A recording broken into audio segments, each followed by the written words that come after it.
Boa noite, irmãos, a graça e a paz do nosso Senhor Jesus Cristo. Hoje é dia 30 de abril, quinta-feira, e nós vamos começar o nosso estudo bíblico de hoje, abrindo as nossas Bíblias em 1 João, capítulo 5, 1 João 5, e nós vamos ler do versículo 18 até o versículo 21. 1 João 5, 18 a 21. E diz assim o texto bíblico: Sabemos que todo aquele que é nascido de Deus não vive em pecado. Antes, aquele que nasceu de Deus o guarda, e o maligno não lhe toca. Sabemos que somos de Deus e que o mundo inteiro jaz no maligno. Também sabemos que o Filho de Deus é vindo e nos tem dado entendimento para reconhecermos o verdadeiro. E estamos no verdadeiro, em seu Filho Jesus Cristo. Este é o verdadeiro Deus e a vida eterna. Filhinhos, guardai-vos dos ídolos. Vamos orar? Senhor meu Deus, eu quero te agradecer, Pai, por mais essa oportunidade que temos de estudar a Tua Palavra. Quero te agradecer porque acabamos de ler a Tua Palavra, Senhor Deus, e quero te pedir, ó Pai, que nesse instante o Senhor fale com aqueles que estiverem me ouvindo, Pai. Que o Senhor, Pai, abra os corações, Pai, que o Senhor venha a transformar vidas, a edificar o Teu povo, Senhor Deus. Que o Senhor venha, Pai, a nos alimentar com a Tua Palavra. Apesar de mim, eu te peço que o Senhor me use, Senhor, para a Tua glória, em nome de Jesus. Amém. Meus queridos irmãos, estes dias que estamos passando têm sido dias muito difíceis. Dias em que a impaciência tem tomado conta de muitos de nós. O cansaço, tanto físico como mental e até mesmo espiritual, também tem entrado em nossos corações. E, além disso, muitas são as dúvidas que têm assolado a vida de todos nós ou de muitos de nós. E a verdade, meus irmãos, é que, de fato, como eu disse, nós temos algumas dúvidas com relação a essa quarentena e também com relação a esse vírus, o coronavírus, ou chamado de Covid-19. Dúvidas como, por exemplo, até quando vai isso? Até quando vai essa quarentena? Será que o nosso sistema de saúde vai ter condições de receber aqueles que foram constatados positivos e precisarem de leitos de UTI? Então, muitas são as dúvidas que acometem os corações de todos, principalmente os corações daqueles que não creem em Deus, que não creem em Jesus Cristo. Mas, na verdade, dúvidas estão nos corações dessas pessoas, não somente nesse período de pandemia, mas em todo o tempo. Em todo o tempo, as pessoas têm dúvidas sobre o dia de amanhã. Em todo tempo as pessoas têm dúvidas com relação à sua própria vida, com relação ao seu futuro e também com relação à sua salvação. Porém, meus irmãos, a palavra de Deus nos ensina a não termos dúvidas. A palavra de Deus nos mostra que nós sabemos. Saber é um privilégio, porque aquele que sabe, ele tem certeza. Aquele que sabe, ele se certifica de que aquilo que ele está lendo, aquilo que ele está ouvindo é verdade. E nós sabemos, meus irmãos, que a palavra de Deus é a verdade. A palavra de Deus nos liberta. A palavra de Deus nos dá garantias daquilo que ele fala. E esse texto que nós lemos é um texto que fala do saber. É um texto que por 3 vezes nós vamos ler sabemos. O apóstolo João escreveu essa primeira carta para dar certezas àqueles irmãos das igrejas para quem ele escreveu a respeito da sua fé. Aqueles irmãos estavam sendo assolados por falsos mestres que ensinavam que Cristo não é suficiente para a vida deles, que ensinavam que eles deveriam adotar filosofias humanas, ensinamentos humanos, que ensinavam que Cristo não poderia ser Deus, já que ele veio em carne, que ele se encarnou. E João, então, ele escreve essa primeira carta para mostrar justamente o contrário, que os cristãos devem ter certeza em Cristo Jesus, devem confiar suas vidas a Cristo Jesus, devem obedecer e honrar e adorar somente a Cristo Jesus, devem amar uns aos outros em Cristo Jesus. E nós temos já há alguns meses estudado esta carta e hoje nós estamos chegando ao final dela. Estamos encerrando a primeira carta de João. E como eu disse, João, por toda a carta, e especialmente agora, ele vai concluir com certezas. Então, meus irmãos, num período em que tantas dúvidas povoam os corações, nada melhor do que nós ouvirmos certezas. Você tem certezas? Esse texto que nós vamos estudar nesta noite vai nos dar certezas. Eu vou meditar com vocês nesta noite a respeito das certezas do cristão.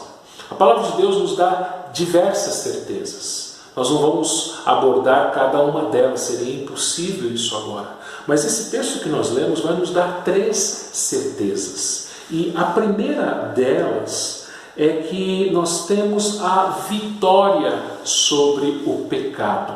Olha só o verso 18.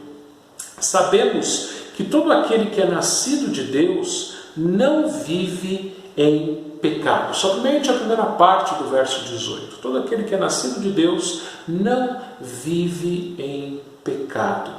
Efésios capítulo 2, versículo 1, vai nos dizer o seguinte: Ele nos deu vida, estando nós mortos em nossos delitos e pecados. Nós estávamos mortos nos nossos pecados. Todo homem, ele é concebido em pecado. Todo homem, ele nasce em pecado. Ele carrega a herança, o DNA de Adão. Por isso ele está em pecado. E estando em pecado, ele está morto.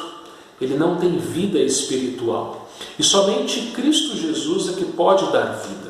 Somente Cristo Jesus é que pode trazer uma alma morta em seus pecados à vida, espiritual. E esse texto nos fala que todo aquele que é nascido de Deus, ou seja, ele não tinha vida, mas ele nasceu de novo. Ele é uma nova criatura. Essa pessoa, ela não vive em pecado. O que isso significa? Significa que uma pessoa que nasceu de novo, um cristão, ele não peca mais? Significa que ele é um santo no sentido de que ele não tem mais pecado? Não, não é isso que João está nos dizendo aqui. Nós sabemos muito bem, João já havia dito isso nessa carta mesmo, no capítulo 1, versículo 8, o seguinte: se dissermos que não temos pecado nenhum, a nós mesmos nos enganamos e a verdade não está em nós. Então ninguém pode dizer que não tem nenhum pecado, nem mesmo o cristão. Nós temos pecado sim. Mas olha só o que ele diz no versículos 9 e 10 aqui do capítulo 1.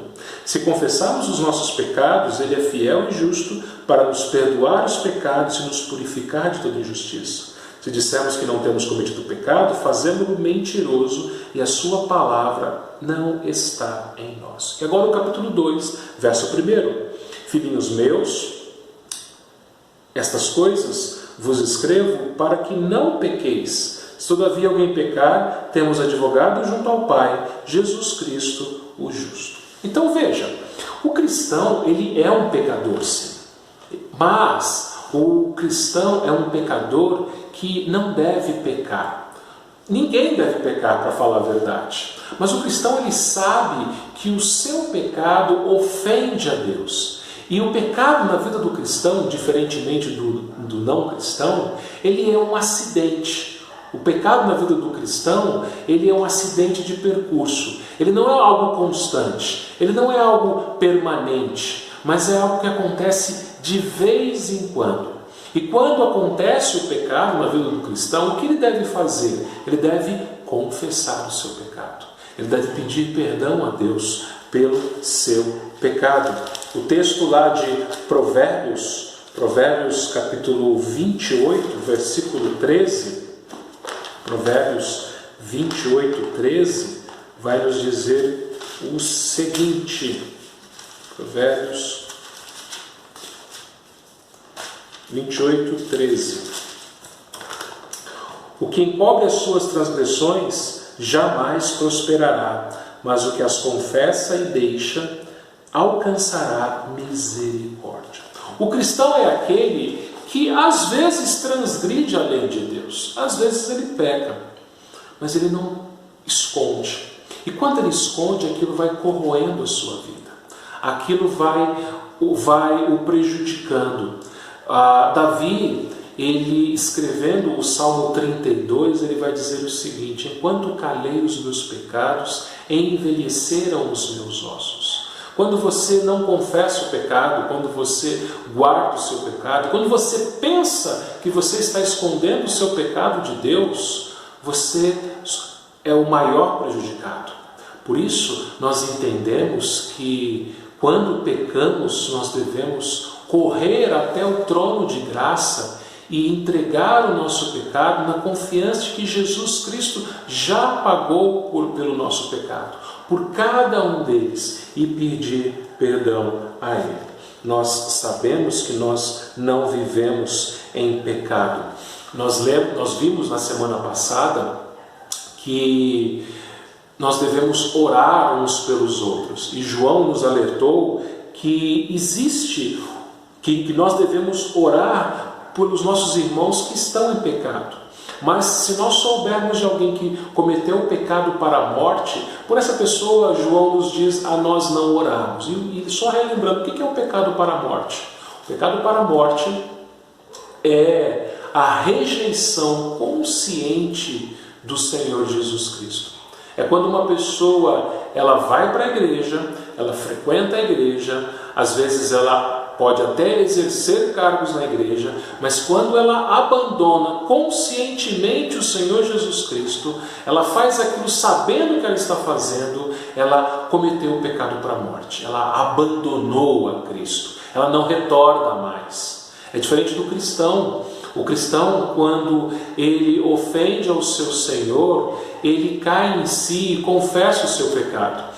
Os irmãos devem se lembrar, lá em Lucas capítulo 15, quando Jesus contou a parábola do filho pródigo, aquele filho que rejeitou o seu pai, mas depois de certo tempo ele caiu em si e ele retornou ao seu pai e foi perdoado. O cristão, quando ele peca, ele retorna ao pai.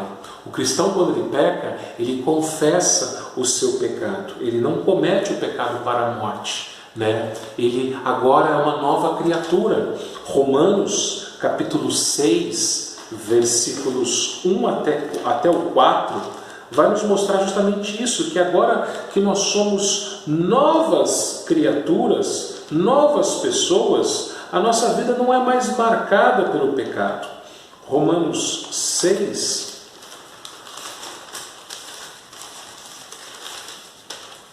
verso 1 ao 4. Que diremos, pois? Permaneceremos no pecado para que seja a graça mais abundante? De modo nenhum. Como viveremos ainda no pecado, nós os que para ele morremos? Ou porventura ignorais que todos nós que fomos batizados em Cristo Jesus, fomos batizados na sua morte? Fomos, pois, sepultados com ele na morte pelo batismo, para que, como Cristo foi ressuscitado dentre os mortos pela glória do Pai, assim também andemos nós em novidade de vida. É uma vida nova, é uma vida diferente, é uma vida diferente deste mundo. O mundo, meus irmãos, ele vive permanentemente no pecado. O mundo ama o pecado. As palavras da pessoa que não ama Cristo, os pensamentos, as ações, tudo isso é pecado. Porém, o cristão, ele tem a sua vida, uma vida nova, uma vida que se afasta do pecado. O cristão, ele corre do pecado. O cristão, ele foge do pecado. Assim como José precisou fugir da sedução da mulher de Potifar, assim o cristão, ele foge do pecado. E se porventura acontecer do cristão cair em tentação e pecar, ele corre até o Senhor e confessa o seu pecado. Por que isso? Porque nós somos fortes? Não. Porque o Senhor Jesus Cristo venceu o pecado. Naquela cruz, na cruz do Calvário, o Senhor Jesus obteve a vitória para nós sobre os nossos pecados. Nós não temos mais nenhuma condenação. Nenhuma condenação há para os que creem em Cristo Jesus. Você sabe que você tem a vitória pelos seus pecados, sobre os seus pecados, porque Jesus teve essa vitória ao morrer naquela cruz. E você sabe também que você tem a vitória sobre a condenação do seu pecado. Você não será condenado ao inferno por causa do seu pecado, porque Jesus já foi condenado no seu lugar e Ele ressuscitou para te dar a vida sobre a morte. Primeira certeza, nós temos vitória sobre o pecado. Então, meu irmão, minha irmã, você sabe que nós somos tentados constantemente. Nós somos tentados a falar o que não deve, somos tentados a fazer aquilo que desagrada a Deus, somos tentados a termos pensamentos que também desagradam a Deus. Porém, meus irmãos, quando nós formos tentados a cair no pecado, nós temos aquele que nos socorre. Hebreus 2, capítulo 2, versículos 17 e 18, diz assim: Por isso mesmo convinha que em todas as coisas se tornasse semelhante aos irmãos, para ser misericordioso e fiel sumo sacerdote nas coisas referentes a Deus, e para fazer propiciação pelos pecados do povo. Pois naquilo que ele mesmo sofreu, tendo sido tentado, é poderoso para socorrer os que são tentados. Quando você for tentado, meu irmão, quando você for tentada, minha irmã, saiba que você tem a vitória sobre o pecado. E quem te dá essa vitória é Cristo Jesus. Você sabe que você não vai ceder ao pecado, porque Jesus te socorre. E se, porventura, você ceder ao pecado, você sabe que você tem o perdão, porque quando você confessa o seu pecado, Ele te perdoa. Segunda certeza que esse texto nos dá é que nós pertencemos a Deus. Segunda parte do verso 18, também o verso 19. Aquele que nasceu de Deus, o guarda, e o maligno não lhe toca. Sabemos que somos de Deus e que o mundo inteiro jaz no maligno. Olha só, meus irmãos, que coisa maravilhosa. Somos do Senhor, pertencemos ao Senhor. E nada, nem ninguém, nem mesmo Satanás pode nos tirar das mãos do Senhor. O texto nos diz que aquele que nasceu de Deus o guarda. Vamos entender algumas coisas. Primeiro, quem é aquele que nasceu de Deus? É o nosso Senhor Jesus Cristo. Por quê? Por que João aqui não está falando daquele que é nascido de Deus, que não vive pecado? Muito simples, porque aquele que nasceu de Deus guarda, volta para o início do versículo 18, aquele que nasceu de Deus o guarda. Guarda quem? Guarda aquele que é nascido de Deus e não vive em pecado. Então, olha só, Jesus Cristo, ele nasceu de Deus. Jesus Cristo, quando ele foi concebido no ventre de Maria, ele foi concebido por obra do Espírito Santo de Deus. Ou seja, Jesus, ele não teve pai terreno. O seu pai é Deus, é o Pai celestial. Ele nasceu de Deus, ele é o Deus eterno, mas que nasceu nesta terra por obra da terceira pessoa da Trindade, por obra de Deus. Ele foi enviado pela primeira pessoa da Trindade, o Deus Pai. E é Ele, Jesus, é quem nos guarda. E guarda aquele que é nascido de Deus. João, capítulo 17, versículo 15, vai nos dizer o seguinte, olha lá. João 17, 15.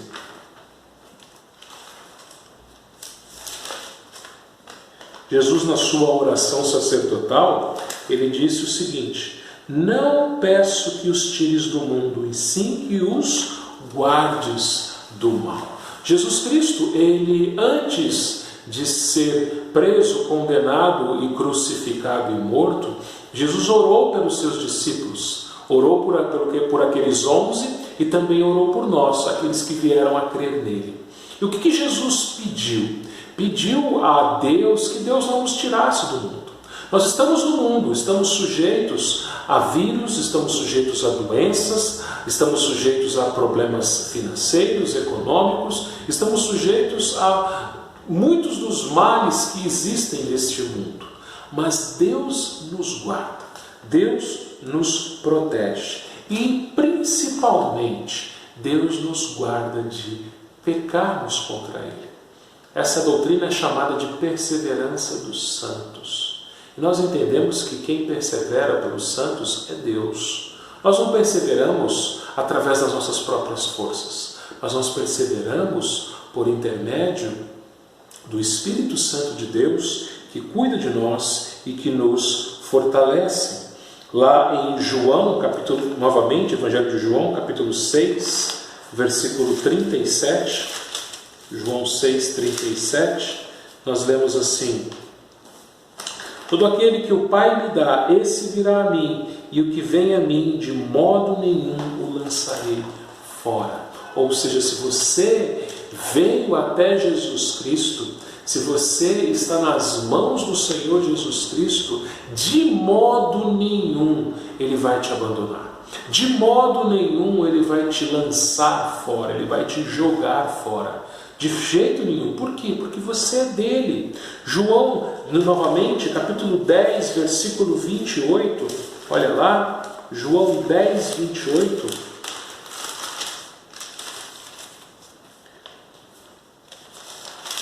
João 10, 28.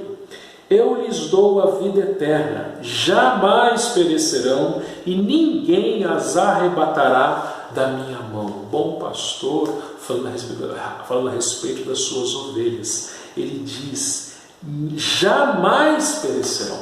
Você nunca vai morrer eternamente. Você nunca será lançado no inferno eternamente. Jamais perecerão. E mais, ele diz: ninguém as arrebatará da minha mão. Que coisa maravilhosa, que coisa linda você saber que você está nas mãos do Senhor Jesus Cristo, guardado nas mãos dele, protegido pelas fortes mãos dele, e ele não vai te abandonar. Deus, o Pai, não vai te abandonar. O Pai abandonou apenas um dos seus filhos, o seu próprio Filho Jesus Cristo. Foi abandonado pelo Pai na cruz, mas nós nunca seremos abandonados por Ele. Cristo foi abandonado pelo Pai na cruz, para que ali Ele pudesse sofrer sozinho a condenação pelo nosso pecado que Ele carregava. Mas nós não seremos abandonados, nós somos dele, estamos nas mãos dele, pertencemos somente a Ele. Queridos irmãos, isso é possível porque Ele nos comprou. Somos dele porque Ele pagou um alto preço. O preço foi o seu próprio sangue. Olha lá em 1 Pedro, primeira carta do apóstolo Pedro, capítulo 1. 1 Pedro 1, versículos 18 e 19, diz assim: sabendo que não foi mediante coisas corruptíveis, como prata ou ouro, que fostes resgatados do vosso fútil procedimento que vossos pais vos legaram, mas pelo precioso sangue, como de cordeiro sem defeito e sem mácula, o sangue de Cristo. Você foi resgatado do seu fútil procedimento, do seu pecado, da sua iniquidade, pelo precioso sangue de Cristo Jesus. Não foi prata, não foi ouro, não foi dinheiro, mas foi o sangue precioso, imaculado do Senhor Jesus Cristo que te comprou. Lá em Atos capítulo 20, Atos 20, versículo 28,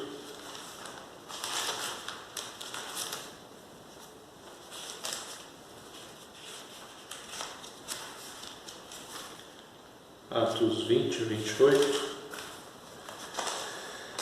Atendei por vós e por todo o rebanho sobre o qual o Espírito Santo vos constituiu bispos, para pastoreardes a igreja de Deus, a qual ele comprou com o seu próprio sangue. Aqui Paulo ele está instruindo os presbíteros da igreja de Éfeso a pastorearem a igreja de Éfeso, que foi comprado com o seu precioso sangue. Pastores e presbíteros pastoreiam a igreja do Senhor. E a igreja do Senhor. Pastores e presbíteros um dia prestarão contas das vidas que estão sob os seus cuidados, porque estas vidas não são deles. O pastor não é dono de igreja, o presbítero não é dono de igreja, somos servos. Servos que cuidam do rebanho do Senhor Jesus Cristo, comprado com o seu precioso sangue. Por isso, veja, o maligno não toca. Se você é ovelha do Senhor Jesus Cristo, o maligno não toca em você. Você é dele. E mesmo quando o maligno age contra um crente, ele só o faz com a autorização de Deus. Os irmãos se lembram muito bem da história de Jó.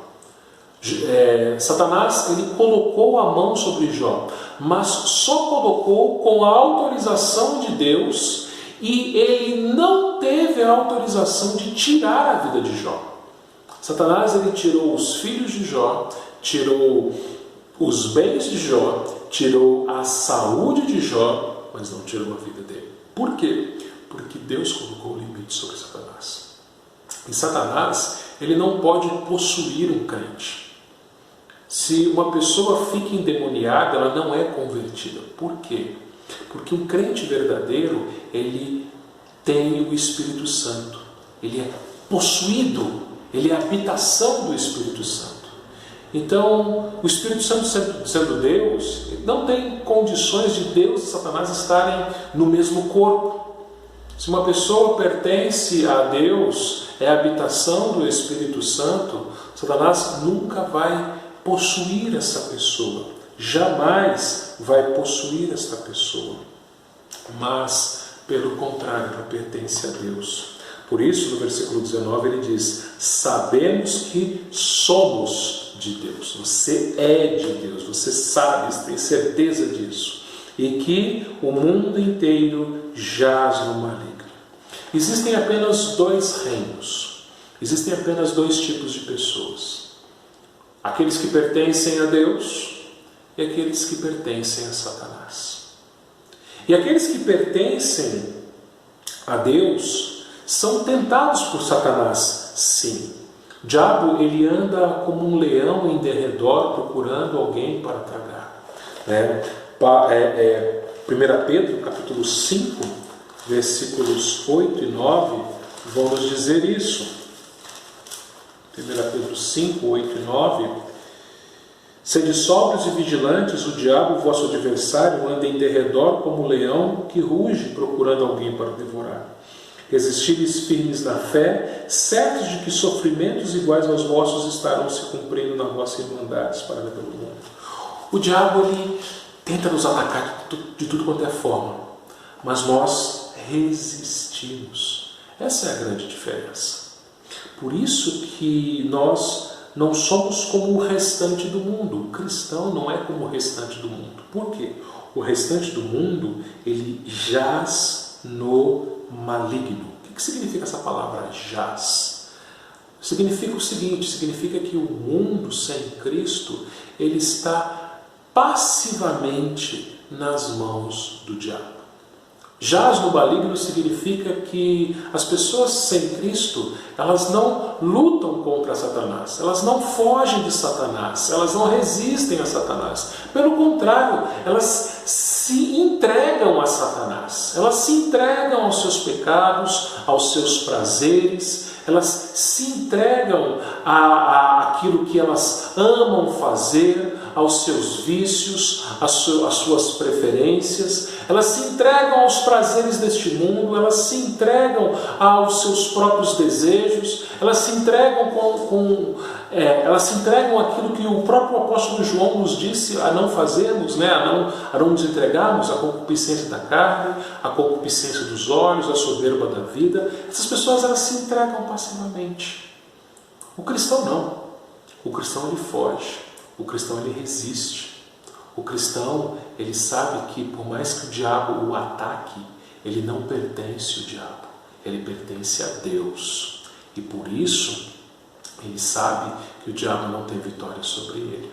Ele sabe que ele é guardado pelo Senhor Jesus Cristo das mãos do maligno. Essa é a nossa segunda certeza. Nós pertencemos a Deus. Temos ainda uma terceira certeza que esse texto de João nos apresenta. A terceira certeza é que Cristo é o verdadeiro Deus. Verso 20 e verso 21. Vamos no 20 primeiro.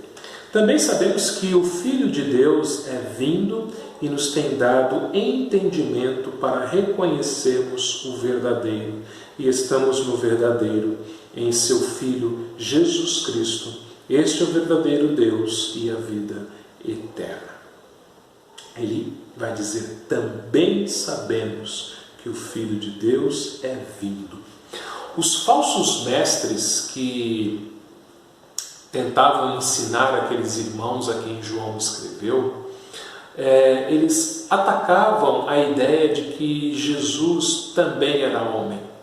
E por várias vezes, e finalmente aqui, João vai dizer que o Filho de Deus ele é vindo em carne, ele veio a esse mundo. Alguns meses atrás nós comemoramos o Natal. Jesus Cristo, ele veio em carne, ele se tornou um de nós, ele tomou para si um corpo humano. E depois que ele morreu, ele ressuscitou com um corpo humano, um corpo físico. Jesus, ele tocou, ele comeu, ele esteve no meio de outras pessoas que o viram ressuscitado, né? Ele de fato veio como homem, né? E diz aqui que ele tem nos dado entendimento para reconhecermos o verdadeiro. João 16, versículo 13, João 16, 13, Jesus, dando as últimas instruções aos seus discípulos, ele fala aqui sobre o Espírito Santo, sobre o outro Consolador. Ele diz assim, quando vier, porém, o Espírito da verdade, ele vos guiará a toda a verdade, porque não falará por si mesmo, mas dirá tudo o que tiver ouvido e vos anunciará as coisas que hão de vir. O que o Espírito viria a fazer? Guiar a toda a verdade. O Espírito Santo nos guia à verdade. O texto de 1 João diz que o Filho de Deus nos dá um entendimento para reconhecermos o verdadeiro. Espera aí. Lá no Evangelho de João fala que é o Espírito quem faz a gente conhecer a verdade, e aqui em 1 João fala que é o Filho de Deus quem faz isso. Quem é, o Espírito ou o Filho? Nós não podemos esquecer que o Espírito Santo é o Espírito de Cristo. Então, é Deus que nos dá o entendimento da verdade, através de Cristo que enviou o Espírito, e do Pai também que enviou o Espírito. O Espírito foi enviado pela primeira e pela segunda pessoa da Trindade. E o Espírito Santo, qual é a função do Espírito Santo? Nos levar até Cristo, nos dar entendimento da verdade, nos mostrar que Ele é o verdadeiro, né? Nós vimos no domingo o texto de João 14, de 1 a 6, e no versículo 6 Jesus diz, né? Eu sou o caminho, eu sou a verdade, eu sou a vida. Ninguém vem ao Pai se não for por mim. Eu sou a verdade. E Jesus e João aqui diz que nós temos entendimento para reconhecermos o verdadeiro e estamos no verdadeiro em seu Filho Jesus Cristo. Ele é o verdadeiro. Tantos falsos deuses, tantos ídolos, vou falar sobre isso daqui a pouquinho, que estão nesse mundo, que são criados pelo homem e que não podem ser adorados. Nós devemos adorar somente a Jesus Cristo. Por quê? Porque Ele é o verdadeiro Deus. Ele é o único Deus. E diz aqui no final do versículo 20: este é o verdadeiro Deus e a vida eterna. Lembra? Ele é o caminho, Ele é a verdade, é o verdadeiro Deus, e Ele é a vida. Ele é a vida, vida eterna. Ele nos dá vida em abundância, vida com Jesus. O que é vida eterna? Vida eterna é somente uma vida sem fim no céu? Não é só isso. Você já tem vida eterna hoje, você que crê em Jesus. Você não precisa esperar morrer e ir para o céu, ou esperar a ressurreição para viver essa vida eterna no novo céu e nova terra. Mas você já desfruta, mesmo que ainda não plenamente, da vida eterna. Vida com qualidade, vida de santidade, vida com Cristo. Não existe nada melhor do que você viver com Cristo, você viver para Cristo. Você ter uma vida de confiança, uma vida de descanso, uma vida de paz nos braços de Jesus Cristo. É maravilhoso você saber, como a gente viu agora há pouco, que nós pertencemos a Ele. E mesmo que você pegue esse vírus, mesmo que você precise ficar em isolamento, mesmo que você precise ser internado, mesmo que você morra, você está nas mãos de Cristo. Você pertence a Ele, porque Ele é o verdadeiro Deus, o seu verdadeiro Deus, o seu Deus pessoal, que é verdadeiro, que te dá vida. Ele entregou a vida dele por você, Ele te amou, entregou a vida dele por você, para que você viva para Ele, com Ele. Por isso que João encerra a sua epístola dizendo: filhinhos, guardai-vos dos ídolos. Ele é o verdadeiro Deus, não existe outro. E todos aqueles que arrogam para si a adoração são ídolos. Mas veja, nos tempos antigos, os homens adoravam imagens de pedra, de madeira, e nos nossos dias os homens têm outros ídolos. Outros ídolos. O trabalho é um ídolo. A família pode se tornar um ídolo. O dinheiro pode ser um ídolo. A sua carreira pode ser um ídolo. A sua saúde pode ser um ídolo. A igreja pode se tornar um ídolo. E você mesmo pode se auto-idolatrar. E o apóstolo João, ele nos ensina que nós devemos tomar cuidado, devemos nos guardar dos ídolos. Todo envolvimento com o sistema mundano é uma idolatria. O mundo idolatra pessoas, o mundo idolatra políticas, o mundo idolatra sistemas, o mundo idolatra celebridades, o mundo idolatra lugares. As pessoas se idolatram. Vejam, meus irmãos, esse período de quarentena é um período que Deus está disciplinando a sua igreja, mas também está punindo os ímpios. Os ímpios agora não têm mais como terem o seu momento de lazer. Vejam, o lazer é uma coisa boa, mas pode se tornar um ídolo. O lazer, por si só, ele é bom. Existem tipos de lazeres ruins, mas ele pode se tornar um ídolo. E João nos fala, guardai-vos dos ídolos. E é interessante, meus irmãos, que João, por 2 vezes, ele cometeu idolatria. Por 2 vezes são registrados. Lá em Apocalipse 19, versículo 10, João, ele recebeu a revelação de Cristo para consolar o seu coração e para que ele consolasse as igrejas da Ásia. Nós lemos que em Apocalipse 19, 10, ele escreveu o seguinte: prostrei-me ante os seus pés para adorá-lo. Ele, porém, me disse: vê, não faças isso. Sou conservo teu e dos teus irmãos que mantêm o testemunho de Jesus. Adora a Deus, pois o testemunho de Jesus é o espírito da profecia.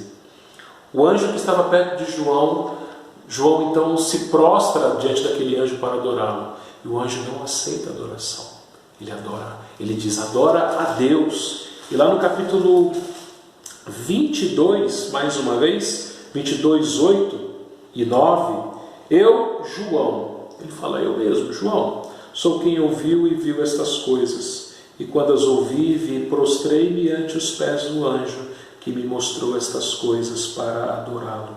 Então ele me disse: vê, não faças isso. Eu sou conservo teu, dos teus irmãos os profetas e dos que guardam as palavras deste livro. Adora a Deus. Somente Deus é digno da nossa adoração, meus irmãos. Não adore homens, não adore pastores. Esse período de pandemia é um período em que os crentes estão tendo uma maior oportunidade de ouvir outros pregadores. Eu sei que as ovelhas que me foram confiadas não ouvem apenas a mim, mas ouvem outros pastores. Não há problema nisso. Até porque eu sei que ovelhas de outros pastores de outras igrejas também me ouvem. Não há problema nisso. O problema é quando crentes começam a idolatrar outros crentes.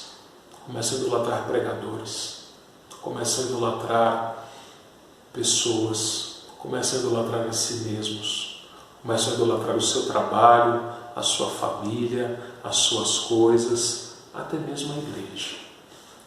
Então guarde-se dos ídolos, adore somente a Deus, adore somente a Jesus. Ele é o Deus verdadeiro. No mundo cheio de incertezas, cheio de dúvidas, o cristão ele tem a certeza. O cristão ele sabe que ele tem a vitória sobre o pecado. O pecado não tem a palavra final na vida do cristão. O cristão, às vezes, ele vai pecar. E quando ele peca, ele se entristece. Porque ele sabe que o seu pecado ofendeu o seu Salvador. Mas o cristão ele não fica permanentemente triste pelo seu pecado. Ele vai até o trono de graça, confessa o seu pecado em nome de Jesus e recebe o perdão.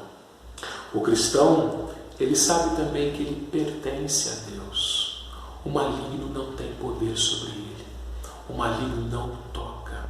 Nada nem ninguém nos separará do amor de Deus em Cristo Jesus. Estamos guardados nas mãos do bom pastor.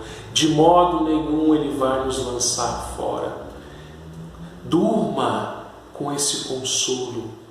Acorde com esse consolo. Viva com esse consolo. E quando chegar a hora da sua morte, você vai poder dizer, como disse o nosso Salvador: Pai, em tuas mãos entrego o meu espírito. O Senhor Jesus Cristo sabia que ele estava nas mãos de Deus. E assim, da mesma forma, nós sabemos que nós também estamos nas mãos de Deus, porque nós pertencemos a Ele. E finalmente, Cristo é o seu Deus. Cristo é o único Deus. Cristo é o verdadeiro Deus. Cristo é o caminho que leva a Deus, o único caminho. O único que é o verdadeiro Deus, o único que é a vida, vida eterna. Então creia nele, descanse nele, viva para ele. Nós vamos orar mais uma vez, e assim vamos encerrar. Pai, eu te agradeço por essa grande e maravilhosa oportunidade que nós tivemos. Que essa mensagem não volte vazia, Senhor Deus. Que o Senhor tenha falado aos corações daqueles que me ouviram, Senhor Deus. Obrigado porque pertencemos a Ti. Obrigado, Senhor Deus, porque o Senhor obteve para nós a vitória sobre o pecado naquela cruz. E nós Te adoramos, porque só Tu és o verdadeiro e único Deus. No nome do Teu Filho que nós oramos. Amém. Deus te abençoe. Tenha uma boa noite, uma boa semana.